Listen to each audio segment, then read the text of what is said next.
এবং যারা আওয়ামী লীগ সেবাদাস তাদের বাইরে যারা রয়েছেন সকলের সাথে পরামর্শ করেই আমরা এই সর্বদলীয় প্রতিরোধ সমাবেশের আয়োজন করেছি এবং এই মিটিংয়ে বাংলাদেশের প্রধান রাজনৈতিক দলগুলো যারা রয়েছেন বিএনপি, জামাত, এনসিপি সহ তারা উপস্থিত ছিলেন এবং তারা সম্মত হয়েছেন যে আগামীকালকের এই সর্বদলীয় প্রতিরোধ সমাবেশে তারা সকলেই উপস্থিত থাকবেন। টাকার কাছে রাষ্ট্রকে বিক্রি করে দেয়া যায়, নয়তো তার মতো একজন সিরিয়াল কিলারকে কিভাবে তারা এই জামিন দিল যে অস্ত্র মামলায় গ্রেফতার হয়েছে অস্ত্র সহ।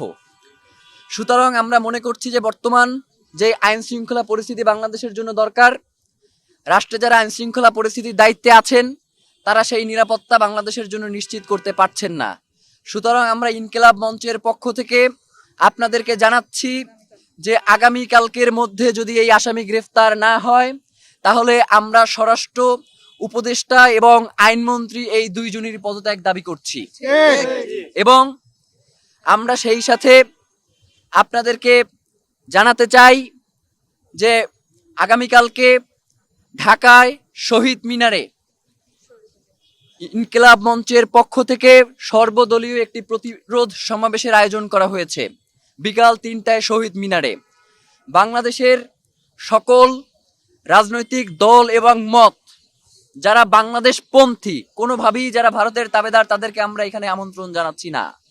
যারা বাংলাদেশ পন্থী সকল রাজনৈতিক দল, মত এবং সংগঠনকে আগামীকালকে শহীদ মিনারের ৩টার প্রতিরোধ সমাবেশে অংশগ্রহণ করার জন্য উদারত আহ্বান জানাচ্ছি এবং আগামীকালকে আমরা সেখানে বাংলাদেশের জনতার পক্ষ থেকে আমরা সেখানে কর্মসূচি ঘোষণা করব এবং পরবর্তী পদক্ষেপ আমাদের কি হবে সেটা আমরা আপনাদেরকে জানাবো। আমরা অত্যন্ত আশঙ্কা বোধ করছি যে আগামী নির্বাচনকে কেন্দ্র করে বাংলাদেশকে অস্থিতিশীল করবার জন্য একটা চক্র উঠে পড়ে লেগেছে। আপনারা জানেন যে ওসমান হাদি তার গুলিবিদ্ধ হওয়ার ঘটনায় পুরো বাংলাদেশে বিক্ষোভ মিছিল হয়েছে এবং উত্তরার একটা বিক্ষোভ মিছিলে দুইজন ফিরে যাওয়ার সময় তাকে আওয়ামী লীগের যারা রয়েছেন তারা তাদেরকে আহত করেছেন, এলোপাতাড়ি তাদেরকে কুপিয়েছেন। আমরা 5ই আগস্ট যেই কাজটা করবার আমাদের দায়িত্ব ছিল আমরা সেই কাজ করতে পারি নাই। আগামীকালকের প্রতিরোধ সমাবেশে আমরা সেই অসমাপ্ত কাজ পূর্ণ করার ঘোষণা করব ইনশাআল্লাহ। বাংলাদেশের স্বাধীনতার সার্বভৌমত্ব টিকিয়ে রাখতে হলে বাংলাদেশে ভারতের কোনো দাসত্ব মেনে নেওয়া হবে না। বাংলাদেশের স্বাধীনতা সার্বভৌমত্ব টিকিয়ে রাখতে বাংলাদেশের কোনো রাজনৈতিক দলকে ভারতের পক্ষপাত দুষ্ট হতে দেয়া হবে না।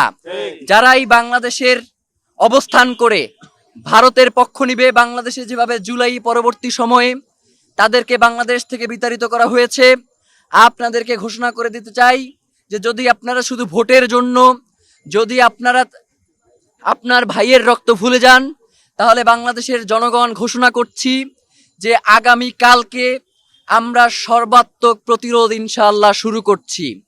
আর কোনো বিন্দুমাত্র ছাড় দেয়া হবে না এবং আপনাদেরকে এটাও জানিয়ে রাখি যদি সরকার আইন শৃঙ্খলা পরিস্থিতি এই গ্রেফতারের মাধ্যমে স্বাভাবিক করতে সক্ষম না হয় তাহলে যে কোনো পরিস্থিতির জন্য এই সরকারকেই দায়ী থাকতে হবে এবং আমরা মনে করছি যে এই ওসমান হাদি তো শুধুমাত্র তার নিজের জন্য জীবনে কিচ্ছু করে নাই, তার সন্তানকেও সে সময় দিতে পারে নাই কোনোদিন। তার ওয়াইফ যখন প্রেগনেন্ট তখন সে হুমকি পেয়েছে, আমরা শাহবাগ থানায় জিডি করেছি। তার বাচ্চাটা সবেমাত্র বাবা বাবা বলা শুরু করেছে। সকালবেলা উঠে সে যেদিন তার গায়ে গুলি লেগেছে তার মাথায় পরের দিন সকালবেলা সে উঠছে, তো তার ওয়াইফ আমাকে ফোন দিচ্ছে, পাশ থেকে আমি শুনছি যে তার বাচ্চাটা বাবা বাবা বলে ডাকছে। সুতরাং যেই ওসমান হাদির সন্তান তার বাবা বাবা ডাক তার পিতার কণ্ঠে শোনাতে পারে নাই বা তার পিতার কাছে সেই ডাক পৌঁছাতে পারছে না, সুতরাং কোন জাতির পিতা বলে যাদেরকে আখ্যায়িত করা হয় তার সন্তানেরাও আর সামনে তার পিতার কাছে তাদের ডাক শোনাতে পারবে না। আমরা আপনাদের সহযোগিতা চাই। ওসমান হাদি সবসময় বলেছে যে বাংলাদেশের মিডিয়া তারা অতীতে যেই পক্ষপাত দুষ্ট আচরণ করেছে, কিন্তু আমি ওসমান হাদিকে তারা যেভাবে সর্বাত্মক সহযোগিতা করেছে সবসময়, এটা আমি তাদের প্রতি চিরকৃতজ্ঞ, এটা সে সবসময় বলতো। সুতরাং আমরা মনে করছি আপনি একই সাথে সাংবাদিক এবং বাংলাদেশের একজন মানুষ, সুতরাং আপনাদের কাছেও বিভিন্ন ধরনের তথ্য বিভিন্ন জায়গা থেকে আসে। আপনারাও বাংলাদেশের একজন নাগরিক, বাংলাদেশের স্বাধীনতা সার্বভৌমত্বের একজন অতন্ত্র প্রহরী হিসেবে আপনাদেরও কর্তব্য রয়েছে। যারা বাংলাদেশের স্বাধীনতাকে বিনষ্ট করতে চায় তাদের বিরুদ্ধে আপনারা আপনাদের প্রতিবাদ জারি রাখবেন এবং মিডিয়াগুলোতে আপনারা যাদেরকে আমন্ত্রণ জানান তাদেরকে আমরা দেখি যে তারা একজন মানুষ হসপিটালের বিছানায় পড়ে আছে আর তাকে নিয়ে তারা উল্লাস প্রকাশ করছে। এই ধরনের মানুষকে আপনারা যখন টকশোতে জানান তখন আপনাদের প্রতি আমাদের কিছু বলবার থাকে না, শুধু ধিক্কার জানাতে ইচ্ছা হয়। আমরা আর এই ধিক্কার জানাতে চাই না। আমরা মনে করি আপনারা যাদেরকে এই টকশোগুলোতে আমন্ত্রণ জানান আপনাদের অবশ্যই এই ব্যাপারে সতর্ক হওয়া প্রয়োজন, কারণ মানবাধিকার শুধু মানুষের জন্য, কোনো পশুর জন্য কোনো মানবাধিকার নাই। পশুর কণ্ঠস্বর তো আসলে আমরা মিডিয়ার মাধ্যমে আপনাদের কাছ থেকে শুনতে চাই না। তো ভাইয়েরা, আমরা ওসমান হাদি ভাইয়ের জন্য আপনাদের কাছে দোয়া চাই এবং আগামীকালকের যেই সর্বদলীয় প্রতিরোধ সমাবেশটি রয়েছে সেটি যাতে সকলের সহযোগিতায় সম্পূর্ণভাবে সফলভাবে বাস্তবায়িত হয় সেই আশা এবং সহযোগিতা কামনা করে আজকের সংবাদ সম্মেলনটি শেষ করছি। আপনাদের পক্ষ থেকে আমরা 2 থেকে 3টি প্রশ্ন নিব এবং এরপরে আমরা আজকের এই সংবাদ সম্মেলনটি শেষ করব।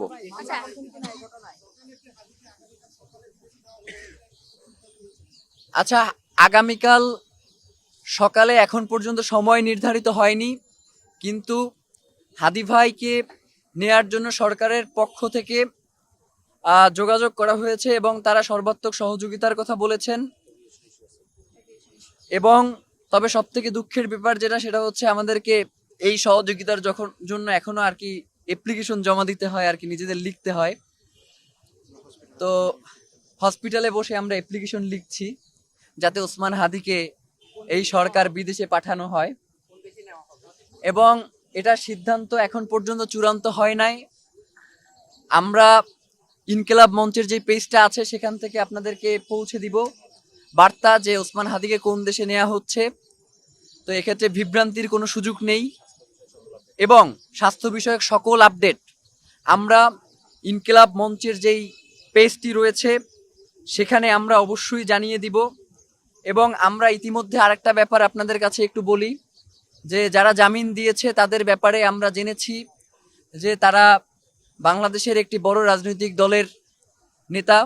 সুতরাং আমরা মনে করছি যে বাংলাদেশে রাজনৈতিক দলগুলো, আপনারা যদি বাংলাদেশকে ভালোবাসেন, বাংলাদেশের স্থিতিশীলতার উপর আস্থা রাখতে চান, 12ই ফেব্রুয়ারি যদি নির্বাচন করতে চান, তাহলে আসলে আওয়ামী লীগ তো আসলে বিএনপি এবং জামাত এই বাইনারির মধ্যে নাই।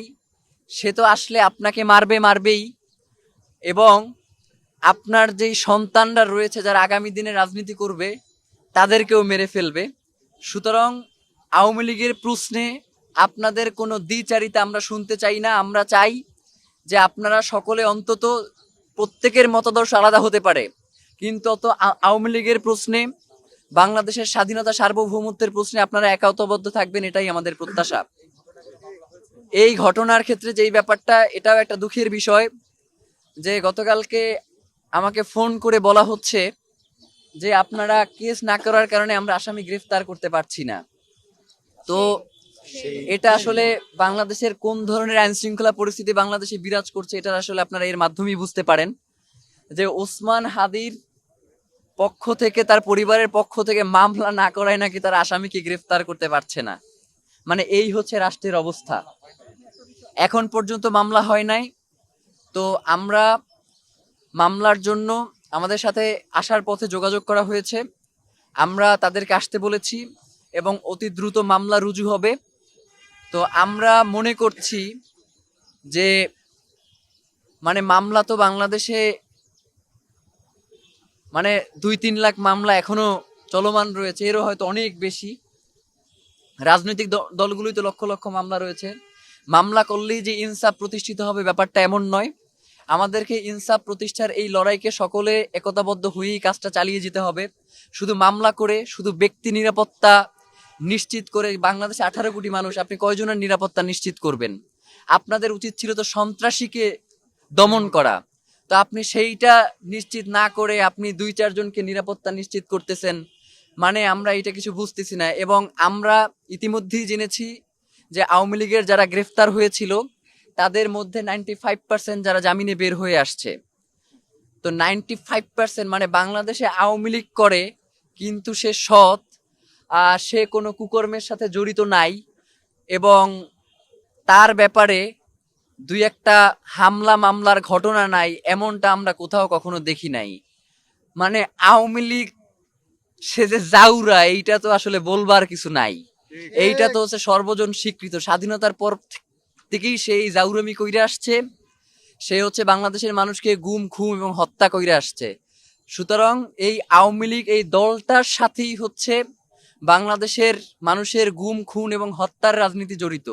সুতরাং তাদের ব্যাপারে বর্তমান অন্তর্বর্তীকালীন সরকার যেই সুশীলতা দেখাচ্ছে, তাদের এই সুশীলতা যদি বজায় রাখে, তাহলে আমাদের কাছে মনে হয় যে বাংলাদেশের জনগণ পরবর্তী পদক্ষেপ সেটা আসলে সে কোন ধরনের বিপ্লবের দিকে আগাবে, সে কি শান্তিকামী বিপ্লব করবে নাকি সশস্ত্র বিপ্লবের ঘোষণা দিবে, সেটা বাংলাদেশের জনগণ ঠিক করবে। তো বাংলাদেশে স্থিতিশীল অবস্থা তৈরি করবার জন্য সকলের সহযোগিতা কামনা করছি। আমার কাছে মনে হয় যে আপনাদের আর কোনো প্রশ্ন নাই।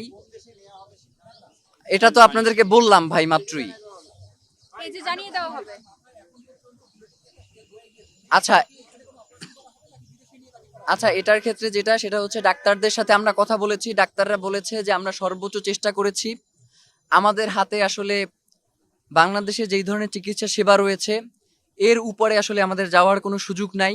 সেক্ষেত্রে আপনারা উন্নত চিকিৎসার জন্য তাকে বিদেশে নিয়ে যেতে পারেন, এটা আমাদেরকে চিকিৎসকদের যে বোর্ড রয়েছে সেই বোর্ড থেকে জানানো হয়েছে।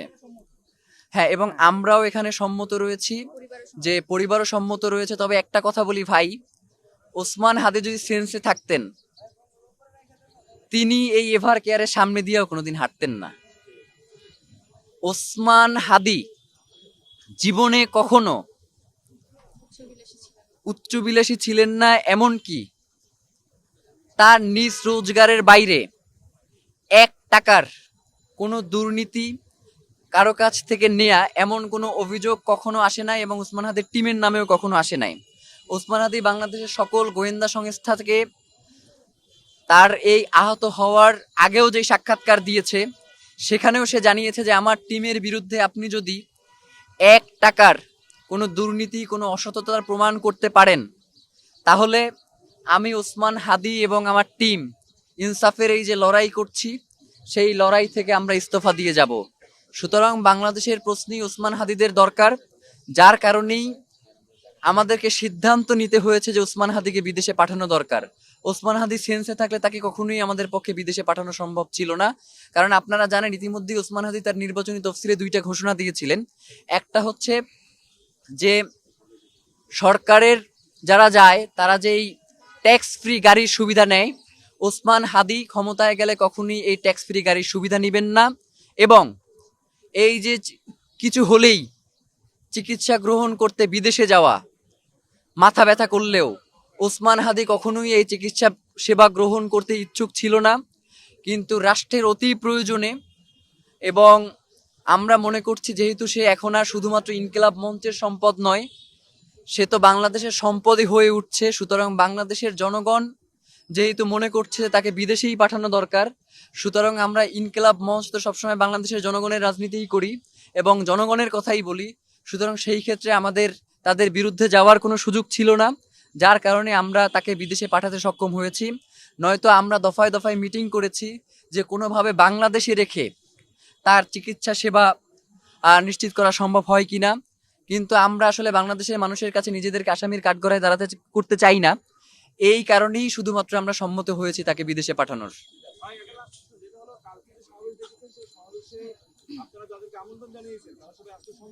প্রথমত আপনাদেরকে জানিয়ে রাখি, হ্যাঁ,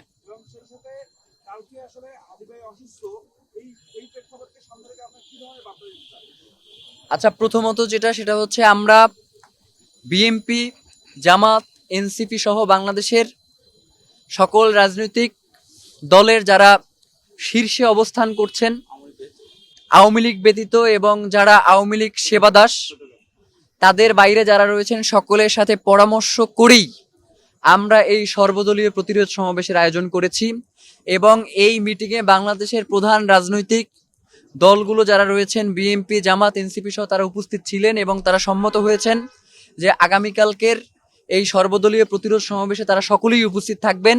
এবং আওয়ামী লীগের প্রশ্নে, বাংলাদেশের স্বাধীনতা সার্বভৌমত্বের প্রশ্নে তারা যে সকলে একতাবদ্ধ, তারা আগামীকালকে এক মঞ্চে দাঁড়িয়ে তারা সেই বার্তাটাই দিতে চান। আর কোনো প্রশ্ন আপনাদের আছে? ধন্যবাদ সবাইকে। আমরা সরকারের পক্ষ থেকে, আমরা ইনকিলাব মঞ্চ এবং তার পরিবারের পক্ষ থেকে ওসমান হাদিকে বিদেশে নেওয়ার জন্য যত ধরনের ডকুমেন্টস রয়েছে সেগুলো আমরা সব সরবরাহ করেছি। সুতরাং সেই ক্ষেত্রে শুধুমাত্র প্রক্রিয়াটা বাস্তবায়ন হওয়াটাই ব্যাপার, বাকি সবকিছু করা আছে ইনশাআল্লাহ।